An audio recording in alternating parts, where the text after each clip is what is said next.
running right into it. Salacious title. It almost felt to me almost like a drama made for TV or something. We have rising star Kristi Noem, governor of South Dakota. We have major big business, kind of shady interests. And then we have us, kind of the people getting screwed over by all of it. Could you just run us through a basis? What's the story we're talking about here? Yeah, I mean, I think it is sort of a particularly striking story. And one of the reasons I chose South Dakota is because it's such a sort of perfect illustration of what's happening in red states across the country. So South Dakota, anyone who knows anything about South Dakota knows it's an extremely conservative state. South Dakotans are one of the most conservative ideologically, voter bases in the country. Mm-hmm. They've been governed by Republican supermajorities for decades. But the Republicans that they actually vote for, at least over the course of the last decade, are not as conservatives as their voters, at least on the transgender issue. And I had sort of noticed over the course of the last couple of years that all these sort of transgender bills, including a lot of the transgender bills you'd seen passed in other red states, bans on men and women's sports, ban on sex change surgeries for young children, et cetera, they kept failing in South Dakota. They kept dying in this deeply Republican legislature. And I looked into it and I found that almost every single transgender bill that conservatives had tried to pass in South Dakota over the last decade had died either in the state legislature or on the governor's desk.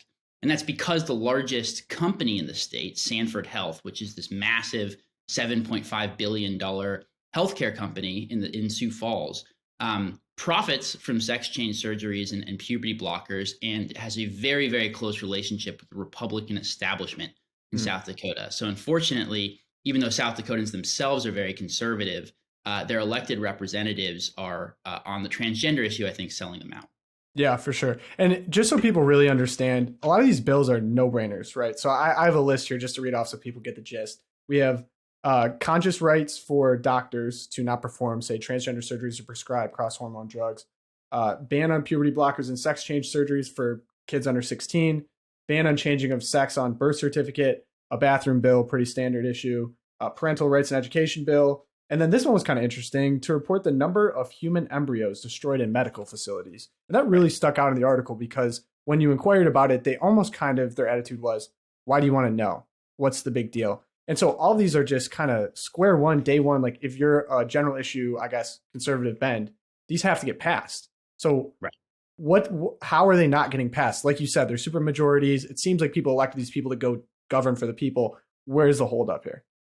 I mean, I think I'm glad you brought up the embryo reporting bill because that's the most, it's the best illustration of how there's no other possible explanation other than Sanford Health, right? I mean, even if you're not a conservative, what's wrong with sort of transparency about just people being able to know the amount of human embryos that are destroyed in medical facilities, but particularly if you're pro-life, and South Dakotans are pro-life. And you're sort of claiming to be a social conservative, why would you vote to kill that bill? And the reason, as far as I can tell, is that Sanford Health lobbyists showed up in the South Dakota legislature and lobbied against it. And they said literally what you were saying, why do you want to know? Which is, it's pretty obvious that they just didn't want people to know, how many human embryos they were destroying in facilities. Yeah. But you can go down the list, over and over and over again. You have active Sanford employees actually working as elected lawmakers in the state legislature, and they're both lobbyists and elected lawmakers, which is a huge conflict of interest. Right. You have a lot of Republican leadership that's heavily funded by Sanford and these different sort of Sanford-associated lobbying groups. And in Kristi Noem's office, the governor of South Dakota, up until very recently, her closest advisor was a registered Sanford lobbyist, and I had sources in her office last year feeding me stories about how he would come in and kill these social conservative bills. So, top to bottom, Sanford Health has a lot of control over the GOP in South Dakota, and their actual policy preferences, I think, are at odds with what conservatives should be looking for. Right. And I'm glad you brought up Kristi Noem, too, because she's kind of perceived as this rising star of the Republican Party, shooting guns on the 4th of July, talking about how pro-life she is. And then I think it was a big watershed moment for a lot of people to see she vetoed this trans athletes in sports bill. So you have to play the sport with your biological sex together. And so what was surprising, I think, to people is common sense. You also brought up in your article, it was killed 7 times. And I think eventually it got back to her desk. I think she signed something, but the very first, whoa, the entire nation looking, that doesn't make any sense. Every governor is doing something like this. It's almost like a litmus test for someone that's legislating for conservatives. So was it illuminating to you to see what Kristi Noem had going on in her own house, and how has her team kind of responded to those accusations? Well, the second one is also, it's an interesting question because I sort of got into it with her chief of communications. But yeah, March 2021, when Noem vetoed HB House Bill 1217, which was this bill that had been passed in a lot of other red states, which would basically just very easy keep biological boys out of girls' sports in high school athletics, right, maybe elementary school athletics as well. And Noem had sort of positioned herself as a conservative fighter with the lockdown, South Dakota being the only state in the country that didn't lock down, and she vetoed it.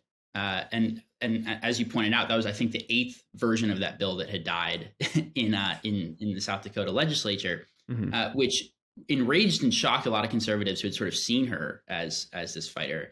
And at the time, like I mentioned, I looked into it, and Sanford's fingerprints were all over it. There were Sanford lobbyists in her office coming in to help kill the bill. And the Sanford Sports Complex, which is this massive $50 million or more dollar sports complex in the state, the same day that she had issued her veto, they announced a $50 million expansion of the sports complex. And they were really worried that they were going to lose a lot of revenue if the NCAA boycotted South Dakota like they had in response to other social conservative states like North Carolina. So again, Sanford Health all the way down. But the response from Noem's team this time was really odd. And I got a sort of long, angry response from Noem's chief of communications, which concluded with another weird wrinkle to the story, which is that he accused me of being a shill for Governor Ron DeSantis, despite the fact that, as far as I could tell, the story had nothing to do with Ron DeSantis or Florida. My inquiry had nothing to do with it. I didn't mention. Are you working? You working in Florida these days, or where are you at? I'm in DC. I'm in the swamp full time right now. So no links to Ron DeSantis' office that I'm aware of. Mm-hmm. So telling though, because DeSantis is kind of seen as another rising star, someone that told Disney to say, go pound sand. So why do you think DeSantis was able to really tell Disney, hey, nah, we're not going to play this over here? And then South Dakota, we have kind of an opposite effect with their big business. I mean, employing 7 to 1 people in their state. So what's the difference there? Well, I think to be fair, South Dakota is a much smaller, less kind of economically powerful and populous state. So Sanford Health is really the only game in town in South Dakota. It's, like you said, the largest employer by nearly 700%. South Dakota is a state of less than 1 million people, full-time residents. That's just not Florida, right? So the sort of power differential between DeSantis and Disney, while Disney is a very powerful company in Florida, it's not the only game in town, whereas Sanford Health sort of is.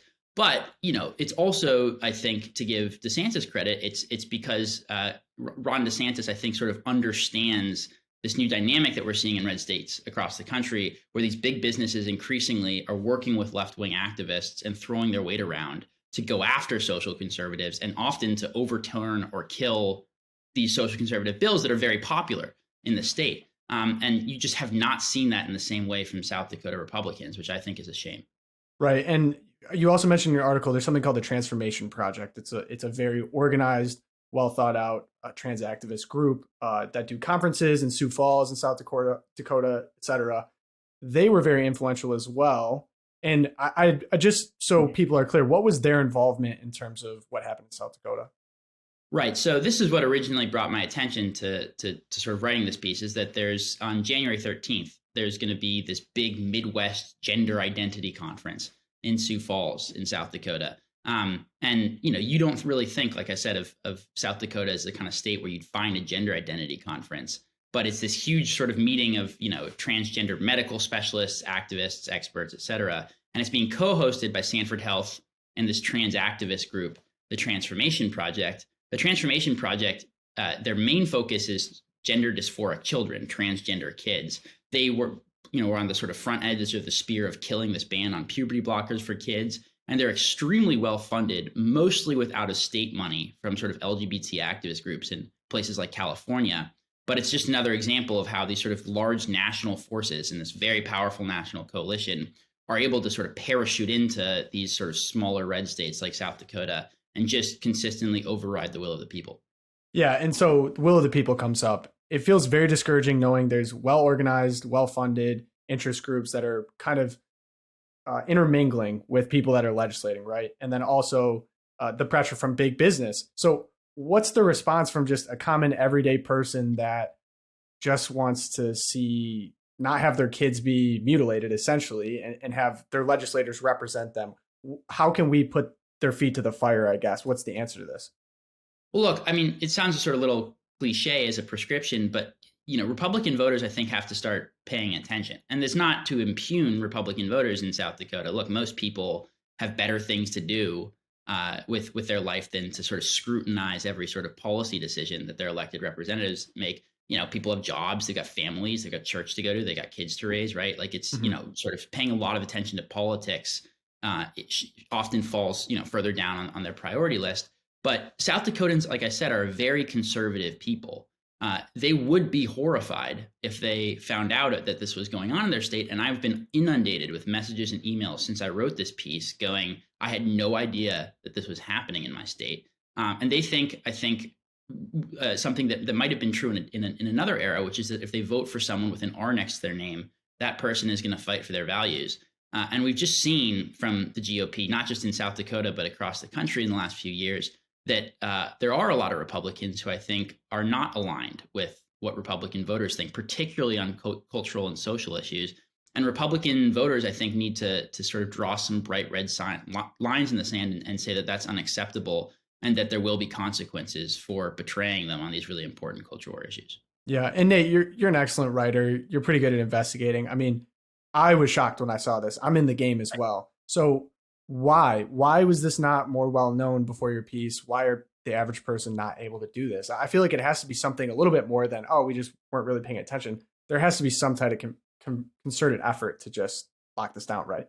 Well, sure, right. I mean, Kristi Noem and the sort of South Dakota GOP establishment is not interested in broadcasting that they're killing, bans on sex change surgeries or the chemical castration of 12-year-olds, right? Like they are from South Dakota. Kristi Noem clearly is someone who has national ambitions and wants to project this image as a conservative fighter. And she understands that stories like this and a lot of the sort of unflattering revelations about her would have negative consequences for her sort of ambitious goals. So it's not just that sort of people aren't paying attention. It's that this is happening very quietly behind the scenes, and you really have to kind of dig into it to put the puzzle pieces together. But that's ideally what good journalism is for. And hopefully, since I wrote this piece, some South Dakotans have sort of woken up to the situation. Yeah, and I can tell you one thing: I haven't seen this on Fox News. I haven't seen this on CNN. I haven't seen this on any major things. What do you think the role of independent journalism is going to play here in the next 4 or 5 years? Well, I think it's everything to a certain extent. I mean, we've seen how much citizen journalism has played, really pivotal roles in political developments over the last few years. I will say, the most valuable resource that I had, because I worked on this piece for 2+ months, were these little conservative blogs run by, normal private citizens in South Dakota who had spent, all their free times, stayed up late nights, digging into old campaign finance reports and, putting together different like lobbying meetings reports. And they had, a couple local friends in the state legislature, these little blogs, again, no big money behind them, probably not very much, no money at all, of just South Dakotans who loved their state, were conservative, who cared about it, who knew something fishy was going on, and were kind of digging into it. That allowed me to sort of come in and put the puzzle pieces together. So again, particularly in states like South Dakota, where stuff like this is going on, anyone can be a journalist now. Anyone can have Twitter. Anyone can have a Substack or a blog or something like that, and you can do really invaluable work that way. And I'm certainly grateful for the people on the ground in South Dakota who did that. Yeah, for sure. And speaking of Twitter, Nate Hochman, great follow. I actually was telling him before this, I followed him for a little while. And the biggest change was you changed your National Review picture to the AI generated thing, which I do talk about later in this episode. So you threw me off, but yes, I have been following for a while. It's back, actually. The AI is gone because I decided AI is kind of demonic. So freaks me out, man. Later in the episode, foreshadowing freaks me out. So yeah, go give Nate a follow. Go check out his work at the National Review. Seriously, excellent piece. Hopefully we'll be able to have you back when you break the next big story. Awesome. Thanks, man.